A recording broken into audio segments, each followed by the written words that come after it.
Good morning, trade pros. Welcome to our morning market update for this beautiful Friday, September the 18th. I hope you guys had a great day. I hope you're having a great day. And let's kick it off for today's session. Should be a fun one. We got quite a few things to get through. So let's jump right into it and talk about it. A bit of a rally here, a bit of a bid pre-market before the opening bell. We just put in a new overnight high, and we're running up for the prior day high to retest it. So here's a few things we got to talk about. First and foremost, the name of the title for today's update. Today is what's called the Quad Witch Day. And what that means is there's 4 expiries of derivative contracts that are super important to trading. Okay, those 4 things are market index futures, so the things that we trade. All right, the September contracts are expiring there. Market index options, September options that are monthly listed are also expiring today. All right, and stock options and also stock futures. Some stocks do actually have futures, like Tesla, Apple. So those futures are also expiring. So those 4 contracts together are called the Quad Witching Day. So here's what you have as a decision. Most people don't realize this, but trading futures and derivatives isn't like trading a stock, like let's say Google. You don't just buy it and hold it forever. You can't Warren Buffett futures. You got to every 3 months you got to change your position if you want to hold it. So if you buy the September contract in June and then September rolls around, the third Friday of September, it expires. You have 2 options. Sell the September, buy the December. That's called rolling your contract forward. So you're either going to do the roll, which equates to selling September, buying December, or what you're going to do is, sorry, I got distracted. This guy's cutting our lawn. His name's Joe, really nice guy, actually. He trades also, funny enough. And I forgot to tell him there's a whole bunch of logs in the back because they cut down one of our trees. Anyways, that's what I'll be doing. I'll be chopping firewood with this beard this weekend. So those things roll over. So you could either roll forward your position or you could let it expire and die out. In which case, you're not really going to do much. Here's the really important part. If you have a position and it hasn't expired on the derivatives, you could have to take some kind of possession of the stock or the futures market. So if you're short a call, what you could do to hedge out your book is to be long the S&P 500 futures. There's a lot of balancing going on here. This isn't driven from a speculative point of view. It's driven from a portfolio closing out positions and managing your total overall delta or your exposure to the market. All right, it's going to be interesting in this quad witch because it's going to be a big one on tech stocks. Tech names had a lot of option positions. SoftBank was really big into them as well. Although they bought longer term stuff, who knows? They might have bought shorter term options as well. So this is going to be a really highly closely and very, very closely watched expiration or a quad witch for this September. The next one happens December. It happens 4 times every single year. Okay. Be careful today. Your analysis as the day wears on might not work. You might say, hey, I have this level. I'm going to short it when it gets there. Gets to that level and completely annihilates you. Levels don't work as well on quad witching. It's a high volatility, non-directional type of trading. These are big institutions, big traders hedging their books into the close or rolling forward. It's going to impact the market in ways that aren't as predictable. Okay, because if somebody's got 10,000 SPUs or minis, that's what the SPUs are, S&P 500 futures, they don't really care what your support is. If they got to hedge, they got to hedge it out. They got to dump them, or they got to buy the options. They got to do one thing to equalize their transaction on their book. So that's what's coming up.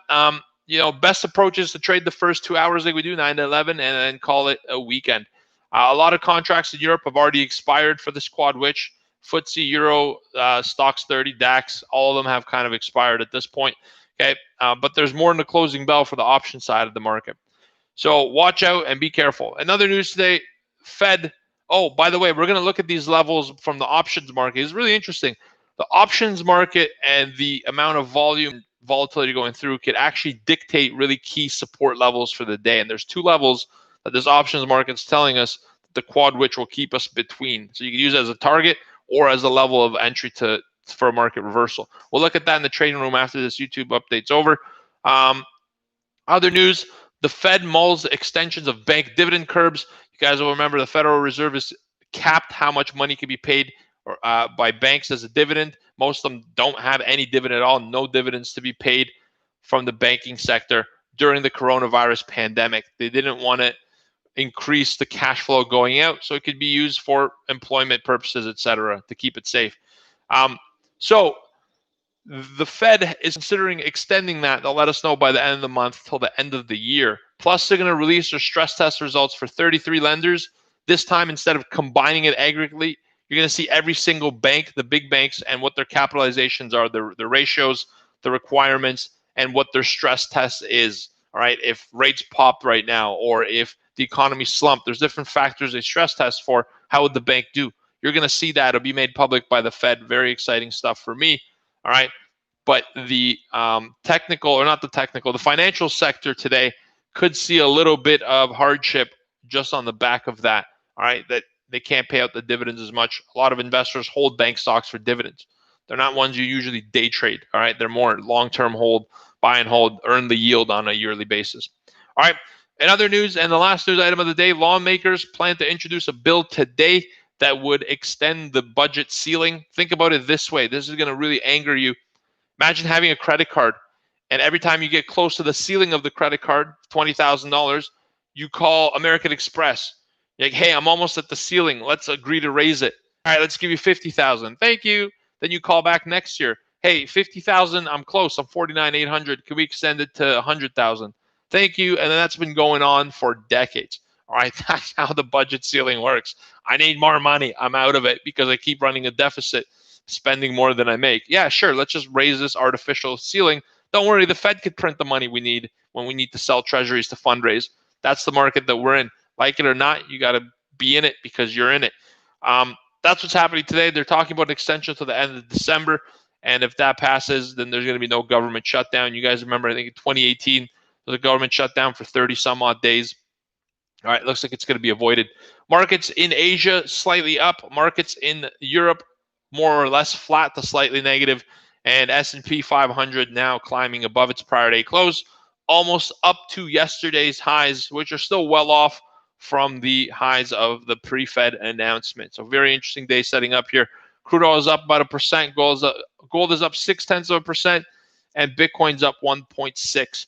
All right, on today's economic calendar, we got consumer sentiment at 10 a.m. We got leading indicators at 10 a.m. as well. Fed's Bullard is speaking on the industrial path to economic recovery from COVID-19. 12 p.m., Fed's Bostich.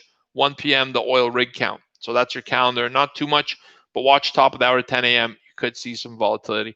Love you guys, YouTube. Have a great weekend. Join our community if you want to trade with us. We're a team of professional traders that meet together on a global basis every single day and get to be positive on a net basis. I love it. I love this team. It makes me happy to do what I do. It's the only reason I continue to do this job after starting in 2001. I've been in the industry for so long, is the people that I get to communicate with on a daily basis. Love them all. See you inside our trading room. You guys have a great day. Good luck and have a good weekend. Trade pros, let's do oil, equity updates, and then trade ideas, and then I'll take it back to the options plays and show you two key levels driven by the expirations today based on option activity and volume. Okay, YouTube, take care. Boxy, over to you to talk about oil. Love you guys.